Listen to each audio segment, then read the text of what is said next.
I mean, are talking that your body is adapting correctly based on the stimulus or based on your perception of the stimulus. Mhm. That nobody talks like that. I mean, I thought I was the only one. I thought it was a lone voice in the wilderness. We live in a beautiful microbiome where we have learned how to come into balance with all of our predators all throughout history.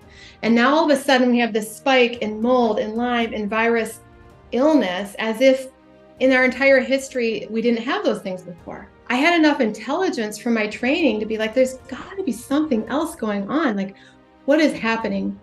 I did get stuck in the medical system for a good 10 years. Eventually, I picked up diagnoses like chronic Lyme disease, chronic viral infections, parasites, mold toxicity, gene mutations, like blah, blah, blah. You have the story of probably 50% of all the people that come to see me. I felt cursed. I felt broken. And I decided to stop trying to eradicate illness, and I wanted to become a symbiotic relationship like Mother Earth. And I really attuned to that perceptual frequency, and that changed the game for me. You're talking about primal trust. Is that what you're talking about? What do you mean when you say that?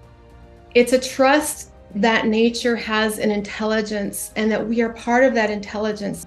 What if the brain has more control than anyone is telling me? I started digging in and I'm like, sure enough, there are cases of people reversing this with changing their neurology. I tell people, okay, you're sitting on a three-legged stool, physical, chemical, and emotional stress.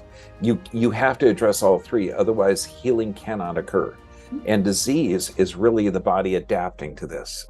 Sure enough, I started to pull out of the symptoms that I was experiencing, and that was the turning point. And that's where I started weaving everything together and then wanting to shout from the rooftops another way through chronic illness.